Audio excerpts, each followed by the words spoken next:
na michezo na burudani. Mbele yangu unayemuona hapo ni mzee wangu mzee Faisal. Tunakwenda kuyazungumza mambo mbalimbali yanayokuwa yakihusiana na michezo na burudani. Mzee wangu Faisal, uko poa? Lakini niko poa kabisa. Heri kabisa. Heri, alhamdulillah. Asalamu alaykum. Wa alaykum salam. Heri.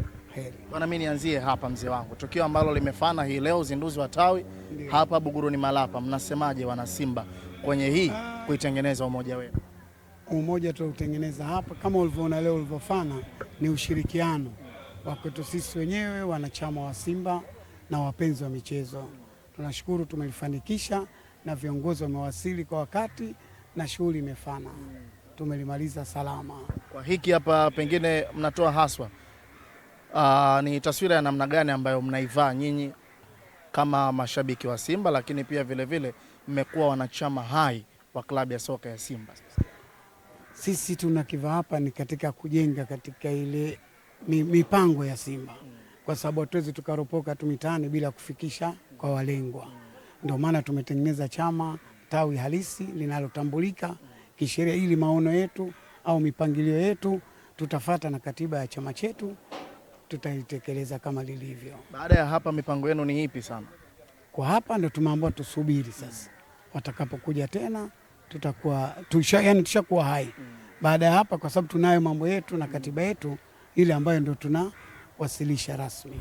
Mzee wangu, tutoke huko turejee huku. Mnyama Simba Lunyasi anashuka dimbani leo kwenye michuano ya Mapinduzi Cup majira ya saa 2:15 za usiku dhidi ya Mumbai kutokea pale visiwani Zanzibar. Pengine mnatarajia mchezo wa namna gani haswa katika michuano hii ya Mapinduzi? Mchezo wa leo kuna watu tunawajaribu na katika kuwajaribu ndio utaona ushindi wetu unavyoanza.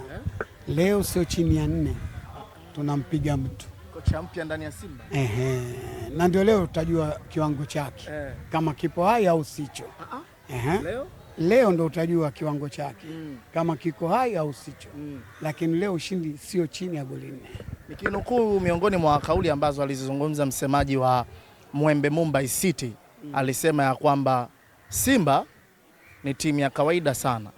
Kama kuna watu pia vile vile walishawahi kumtafuna mnyama, na wao pia wanaingia kwenda kuandika historia, kuwemo miongoni mwa wale watu ambao watakao kwenda kula ladha ya mnyama. Pengine hizi ni hadithi au historia zinakuwa zishapitwa. Tunajenga upya leo. Na uzinduzi wa tawi hili ndio utajua chachu ya ushindi wa Simba. Uzinduzi wa leo wa tawi hili la Mivinjeni Malapa Ubaya Ubwela ndio utajua chachu ya ushindi wa Simba. Baraka gani imeingia leo, na ndio tutakapomtafuna huyo anayesema atamtafuna Simba, tutamtafuna yeye. Pengine labda kauli huenda ikawa inawatafuna Simba. Alianza Yanga Africans, amekuja Azam. Wale Azam, unajua kulikuwa kuna mamluki ambao tayari tushawakata kwa Albadiri. Na kuna watu ambao tushawajua, tushaweka pembeni. Kinafanya kazi. Tumeona veterani tumepiga. Simba Queens kapiga. Na hajapiga chini ya 2. Wote wamepiga 2-2. Sasa leo 2 jumlisha 2 ngapi? Tunaendelea. Kwa hiyo akiendelea kuchelewa nani? Jirani sasa. Yanga Africa yeye akija naye utajua cha kwake, kipigo chake kipo. Hawezi kupiga sisi mara 3 mkamkimbia kule Mapinduzi. Tumkimbii. Mimi nakwambia. Amchelewe kujivunja bwana. Namkimbia wewe, tawi ushalijua hii. Wewe ukiwa siku ya Simba Yanga kabla njoo na baada uje. Safari hatujikunji, tunakunjuka. Safari? Hatujikunji, tunakunjuka. Bwana, mimi nataka nisikie maoni yako kuhusu swala zima la usajili wa Simba Sports Club. Ziko taarifa zinasemekana ya kwamba Clatous Chota Chama Triple C huenda akarejea katika viunga vya Msimbazi. Maoni yako kwa upande wako, unaona ni wakati sahihi wa Chama kurudi ndani ya Simba? Hapana, sio sahihi, lakini mimi kama mimi tu naweza kuwa ni mwanachama au ni shabiki au sio msemaji, lakini Chama sio wakati wake. Kuna watu ambao tunawajaribu. Chama na miaka kama yangu. Chama na miaka kama yangu. Atafanya nini? Kuna watu damu changa chipukizi zimeanza. Alishafanya makubwa ndani ya Simba. Alifanya, tunashukuru yeye, Zimbwe, alhamdulillah. Kaseja, wako wengi waliopita. Na tunawafurahia na tunawashukuru. Lakini kiwango cha sasa hivi cha Chama, kuna vijana damu changa wapo, wanao waonyeshe chachu zao. Sio tukae wale na mababu kama mimi bado nataka namba. Hamna. Kwa hiyo Chama hastahili kuwepo. Hastahili Simba. Simba watu wengine sasa hivi. Simba ya watu wengine sasa hivi. Vipi kuhusu Enock Inonga Baka? Inoka pia yule kuisha habari yake. Kirejea Simba ni yale tu, hakuna kipya. Yeye Zimbwe Chama hakuna haja ya kurudi, waendelee mbele. Safari yao ishaisha Simba, ndio maana wamepewa uhuru waondoke. Sasa tunataka watu kama unaona wewe sasa hivi. Vipi kuhusiana na Luis Jose Miquissone? Arudi? Hata Miquissone. Hata Miquissone. Kubali yoyote arudi? Kubali, wale waliotoka wametoka, washachukuliwa wapya. Kuna vijana ambao mwenyewe unawakubali, hutaki kusema tu. Unawarudi wale wazee wenzangu. Kina nani? Elimpanzu.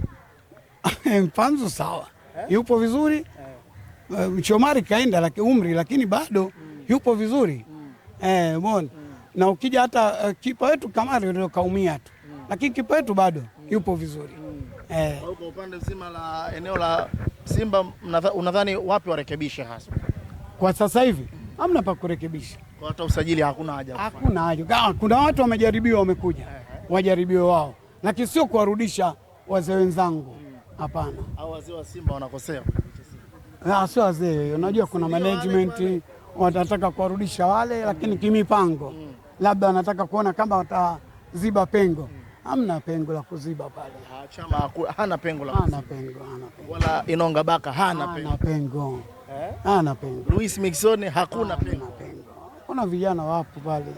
Wanafanya kazi vizuri. Sina haja kumpangia kocha huyu. Waliokuwepo Simba sasa hivi wakijipanga wakiwaweka ni nzuri. Bwana, vipi kuhusiana na benchi zima la ufundi? Baada ya kuondoka sasa kwa kocha Dimitar Pantev, tunaona Simba wamekwenda kutambulisha kocha mpya. Lakini pia vile kuna baadhi ya marekebisho pia yameongezeka ndani ya Simba. Hapa nakwenda kumzungumzia kocha Davis Firi, Mzambia huyo. Kocha wa magolikipa ambaye ameingia ndani ya Simba sasa. Makocha waliokuwepo sasa hivi wamekuja, wameitwa na wameajiriwa tuseme kimipangilio ya timu. Hawakuja kwa ajili ya kukaa kama ubovu uliopita. Ubovu uliopita inawezekana ni wachezaji waimarishwe na makocha na inawezekana uwezo wao uimarishwe na makocha na ndio maana wamekuja watu wenye uwezo kuliko waliopita. Na ndio maana unaona sasa hivi benchi limebadilika, kocha makipa amebadilishwa lakini wanakuja kuijenga Simba ambayo tunaitaka sisi. Nini unakiona ambacho Simba unatamani wakifanye ili waweze kuhakikisha kwamba ubingwa msimu huu unaweza kufanyika? Maana majirani huko nako si poa mzee wangu. Majirani poa. Majirani poa kabisa. Yanga Afrika. Majirani poa. Unaona kwanza wamegonga mlango Singida Black Stars wameenda kuchucha watu. Sawa, wale watagonga pale na sisi tutagonga kwingine. Tutachukua watu kama wale lakini sio kuchukua wazee wao. Kuna kiungo kimoja kinaitwa Adamaro Kamara. Wamebahatisha. Wamebahatisha. Na wamechukua. Nasikia.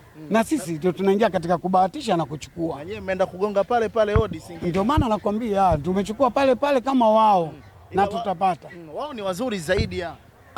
Wazuri zaidi ngoja. Mechi ya leo ndio useme nani kasajili. Ngoja mechi ya leo ndio useme nani kasajili na kocha gani kafanya kazi. Utanambia. Wengi wanalalamika wanasema ya kwamba kama kocha akishindwa kuchukua kombe hili la Mapinduzi, huyu mpya. Hili kombe letu. Hili la Mapinduzi. Mwinyi anatupa sisi. Mwenyewe. Na zawadi ya mamilioni atapitia Simba sio Yanga. Mapinduzi kombe letu. Simba Sports Club. Naam. Na si kombe la Yanga Afrika. Na si hata hilo la NBC tunaloenda nalo la ligi kuu. Utatuambia tu. Tatu si mbali mzee wangu. Toka hapo sio mbali. Na hapa nakwambia mnakutana na Yanga Afrika. Tuhami hapa ubaya ubwela lipo tawi letu na hapa njoo utakuja wewe kuniambia siku ya pili au jioni yake Simba imefanya nini taifa. Neno moja kwa uongozi wa Simba, unatamani kuona kitu gani wakifanya na marekebisho ya namna gani kwa kumalizia? Neno moja kwa viongozi wetu, heshima itawale. Tusiruhusu mamluki watukane viongozi wetu au wachezaji wetu. Hii kitu ambayo inatuumiza hata sisi kwa sababu kunakuwa hakuna nidhamu na hakuna heshima. Tunaposajili mamluki au wanapokuwa viongozi wengine mamluki ndipo unapokuwa utovu wa adabu unaendelea. Kwa hiyo kuropoka maneno machafu mabaya kwenye klabu tusipitishe hilo wala tusiruhusu. Kama hata mkutano uliokwisha kwenda pale huyu hatumtaki huyu tunamtaka. Kuna katiba, kuna mwongozo wake, kuna viongozi wake, kuna kanuni zake. 1, 2, 3, neno litafika kwa uongozi, tutaliamulia, litafanyiwa kazi, lakini sio tukae tunaropoka mitaani tu. Sio sawa. Sio sawa. Shukrani sana mzee. Asante sana.